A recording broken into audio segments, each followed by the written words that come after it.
Assalamualaikum warahmatullahi wabarakatuh. Baik, kembali lagi bersama saya. Pada kesempatan kali ini kita akan membahas tentang teknik pengumpulan data, kajian subjektif, analisis teori mimetik dalam cerpen ijazah karya MH Ainun Najib. Sebelum itu kita bahas dulu pengertian dari pendekatan subjektif. Pendekatan subjektif adalah pendekatan yang menempatkan manusia sebagai subjeknya. Penelitian ini bersifat interpretatif atau menggunakan penafsiran yang melibatkan banyak metode. Untuk itu kita memerlukan teori mimetik. Analisis teori mimetik pada cerpen ijazah karya MH Ainun Najib merupakan bentuk penerapan teori mimetik dalam karya sastra. Teori mimetik merupakan teori yang lahir bersamaan dengan masa kejayaan filsuf Yunani. Orang yang berpengaruh terhadap lahirnya teori ini adalah Plato dan Aristoteles. Plato merupakan guru Aristoteles. Meskipun guru dan murid, keduanya memiliki pandangan yang berbeda. Plato memandang karya sastra sebagai sesuatu yang memiliki nilai lebih rendah daripada karya tukang kayu. Sementara Aristoteles memandang karya sastra sebagai sesuatu yang memiliki nilai tinggi daripada karya tukang kayu. Definisi mimetik dapat diterangkan pada kutipan sebagai berikut. Mimetik berasal dari bahasa Yunani yang berarti tiruan. Dalam hubungannya dengan kritik, sastra mimetik diartikan sebagai pendekatan sebuah pendekatan yang dalam mengkaji karya sastra selalu berupaya untuk mengaitkan karya sastra dengan realitas atau kenyataan. Perbedaan pandangan Plato dan Aristoteles menjadi sangat menarik karena keduanya merupakan awal filsafat alam. Merekalah yang menghubungkan antara persoalan filsafat dengan kehidupan. Dalam cerpen ijazah karya MH Ainun Najib dapat ditemukan beberapa masalah-masalah sosial. Cerpen ini menceritakan keprihatinan tokoh aku yang prihatin kepada kawannya, Bambang. Adapun masalah-masalah sosial tersebut antara lain, yang pertama, ijazah tidak menjamin seseorang mendapatkan penghidupan yang layak. Yang kedua, perilaku yang tidak sesuai antara ucapan dan perbuatan. Dan yang ketiga, tentang percintaan. Berikut pembahasan yang lebih rinci. Yang pertama, ijazah tidak menjamin seseorang untuk mendapatkan penghidupan yang layak. Dalam cerpen ijazah karya MH Ainun Najib digambarkan bahwa ijazah Bambang yang telah diraihnya ternyata tidak mengubah penghidupannya. Bambang selalu membawa kemanapun hasil perjuangan masa silamnya. Ia selalu membawa ijazah tersebut kemana-mana bersama potongan koran-koran yang membuat tulisannya dan beberapa piagam penghargaan yang pernah diraihnya. Ada sebuah ketidakpercayaan diri dari Bambang bahwa orang-orang di sekitarnya tidak akan memandang dirinya, sehingga ia mencoba melampirkan ijazahnya dalam mengirimkan setiap tulisan-tulisannya. Hal ini dapat dilihat pada penggalan cerpen sebagai berikut. Kenapa nggak banyak-banyak kirim puisi saja? Tidak tentu ada honornya. Orang sekarang lebih menghargai kerja fisik daripada rohani. Susah. Bambang beranggapan bahwa saat ini orang lebih menghargai pekerjaan yang bersifat nyata dan memiliki bentuk daripada menjadi seorang penulis puisi yang hanya berdimensi pada ide. Pikiran ini terjadi karena tidak ada keterampilan kerja yang dimiliki oleh Bambang. Selain penulis puisi, kondisi Bambang yang tidak memiliki skill tergambar dalam penggalan cerpen sebagai berikut. Dan sejak ibunya sakit-sakitan dan kurang bisa sepenuhnya cari makan, Bambang kebingungan. Ia hanya penulis puisi dan tak satu keterampilan pekerjaan pernah ia latih atau ia libati. Kebimbangan Bambang akan perjalanan hidupnya yang tidak menentu. Ia hanya berharap dari tulisan-tulisannya dimuat di koran atau media, kemudian ia mendapatkan honor. Honor itulah yang ia harapkan untuk memenuhi kebutuhan hidupnya. Hal tersebut tampak dalam kutipan sebagai berikut. Bambang akhirnya menempuh sebuah cara militeris bersama tulisan yang ia kirimkan ke redaksi koran. Ia sertakan fotokopi ijazah SMP, SMA, ijazah mengetik, piagam penghargaan khusus jurnalistik, dan lain sebagainya. Bahkan kemanapun ia pergi, benda-benda itu selalu besertanya. Ia sibuk dan ketat menggenggam hasil masa silamnya. Ia begitu takut orang lain tak mempercayainya. Perihal tokoh Bambang dalam cerpen ijazah karya MH Ainun Najib tidak hanya terjadi dalam cerpen saja, namun terdapat dalam kehidupan sosial yang sering kita temui dalam kehidupan nyata. Ijazah tak menjamin seseorang mendapatkan pekerjaan. Jika kita lihat, pengangguran sekarang ini banyak pengangguran yang menyandang ijazah. Bahkan rata-rata sebagian dari mereka berpendidikan sarjana. Orang-orang berpendidikan yang hanya dibekali ijazah saja tidak akan mampu bersaing dalam persaingan untuk mendapatkan pekerjaan yang layak. Orang-orang yang pendidikan tinggi saja sulit mendapatkan pekerjaan yang layak, apalagi mereka yang berpendidikan rendah. Jika hanya mengandalkan ijazah tanpa menambahkan dengan skill yang lain, maka orang-orang seperti ini akan tersisih dari persaingan dunia kerja. Selanjutnya, perilaku yang tidak sesuai antara perkataan dan perbuatan. Dalam cerpen ijazah karya M.H. Ainun Najib juga ditemukan sebuah gambaran perilaku tokoh yang tidak bersesuaian antara perkataan dan perbuatannya. Tokoh Bambang memiliki mimpi yang besar, namun secara fisik tidak mencerminkan seseorang yang bervisi besar. Bambang mempunyai keinginan untuk menjadi seorang pemilik koran yang akan memasarkan karya-karyanya tanpa prosedur yang terkesan menyulitkannya, sehingga pendapatannya berkurang. Bambang punya keinginan untuk memfasilitasi karya-karya seni yang nampaknya begitu mudah di angan-angannya. Bambang hanya bisa berandai-andai.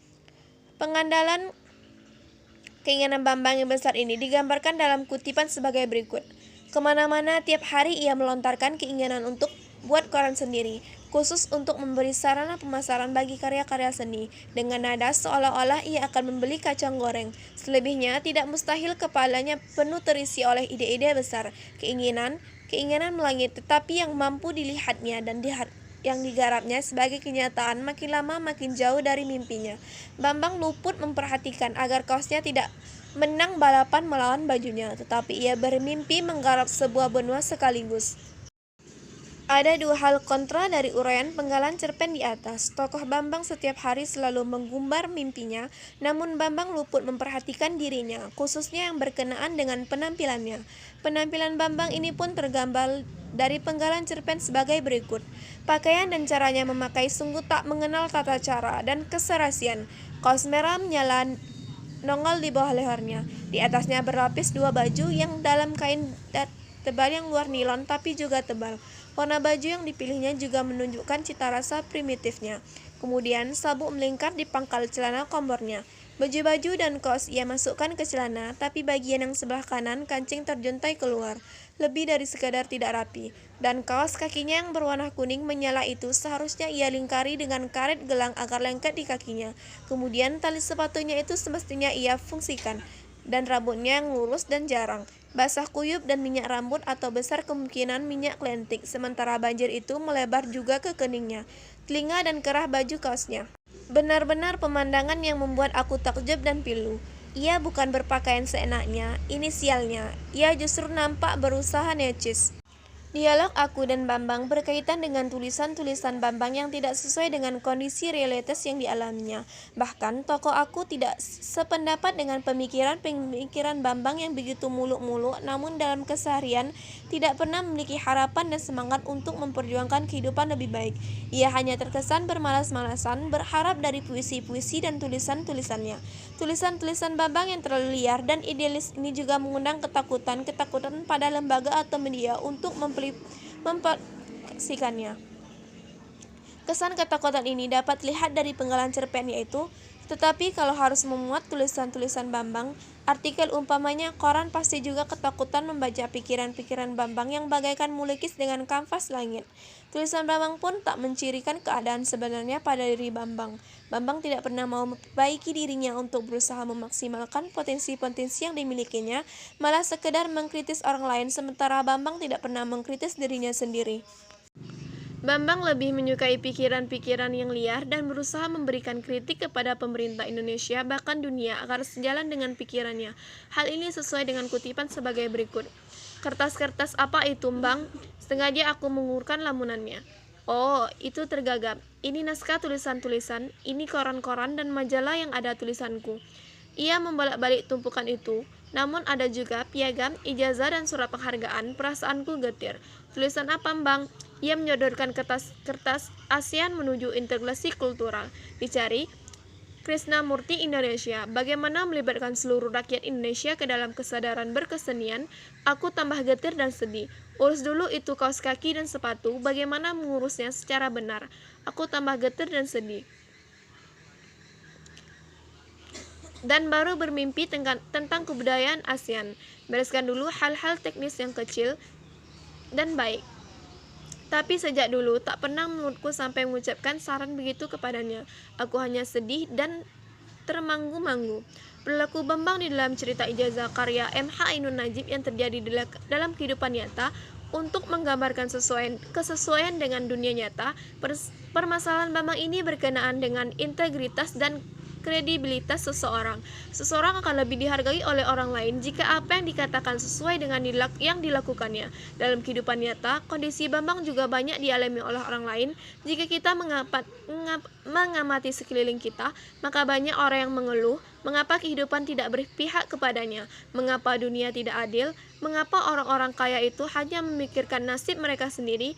Pertanyaan-pertanyaan ini sering kita dengar dari orang-orang yang ada di sekitar kita. Rata-rata mereka adalah orang-orang secara perekonomian rendah, pendidikan rendah, dan secara berpenampilan memiliki kemiripan dengan tokoh Bambang.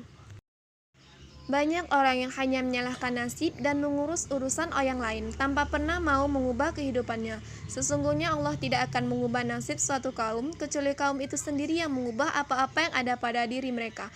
Al-Quran Surat Ar-Ra'd ayat 11. Setiap orang diberikan potensi oleh Allah untuk mengembangkan potensi yang ada pada dirinya. Kita selalu melihat kisah-kisah orang yang ada di sekitar kita.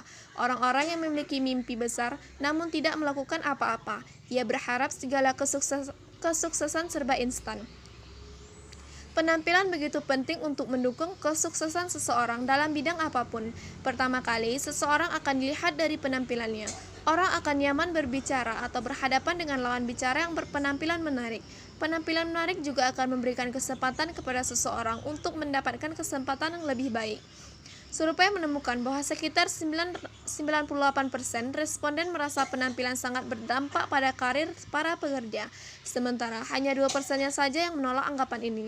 Survei online diperkerasai oleh Pink Magazine untuk wilayah Atlanta dan Chorson untuk area Minneapolis sejak 20 September hingga 11 Oktober 2009.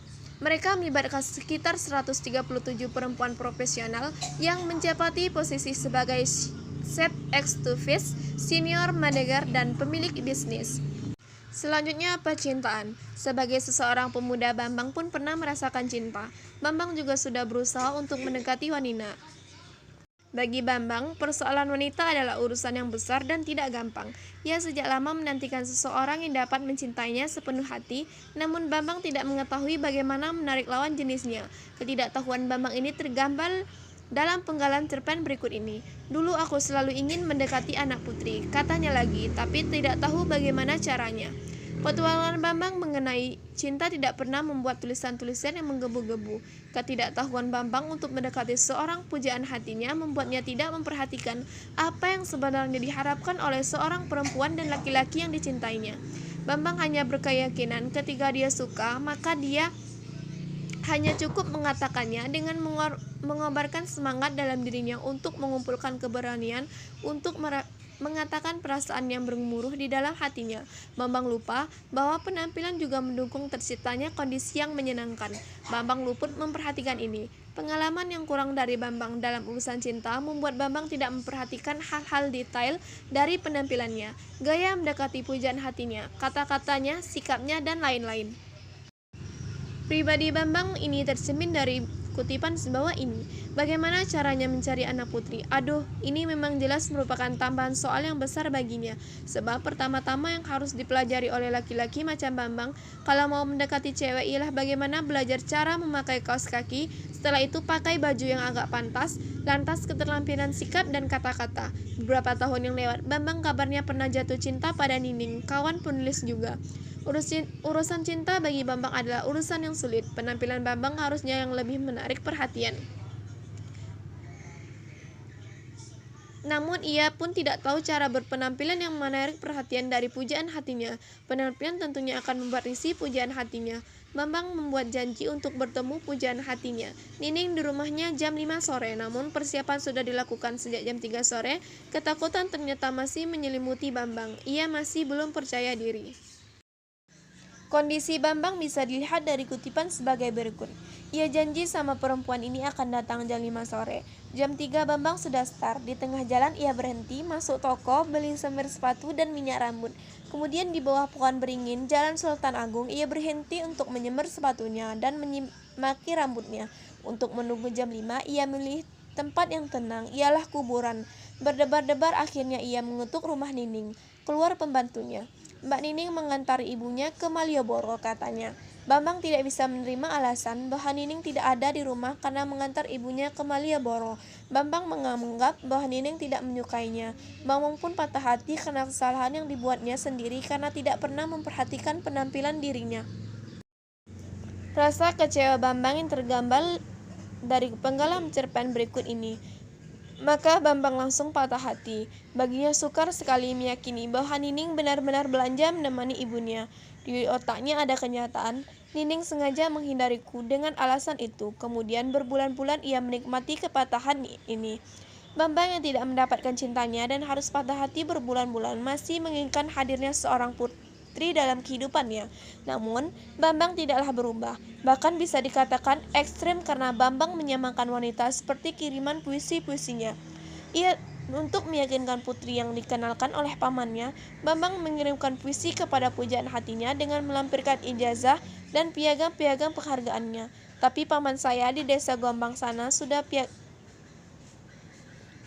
menolong, menghubungkan aku dengan seorang putri. Aku juga sudah kirim tulisan-tulisanku di koran dan majalah, juga piagam dan ijazah. Sekarang saya sedang menunggu suratnya.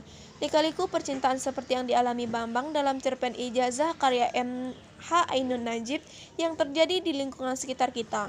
Meski tidak sama persis seperti yang dialami Bambang, cinta adalah milik semua orang. Setiap laki-laki memerlukan perempuan sebagai pendampingnya untuk berbagi dan saling melengkapi satu sama lain. Salah satu faktor yang disepelekan Bambang yang merupakan faktor terpenting adalah dalam membina hubungan dengan lawan jenis adalah penampilan.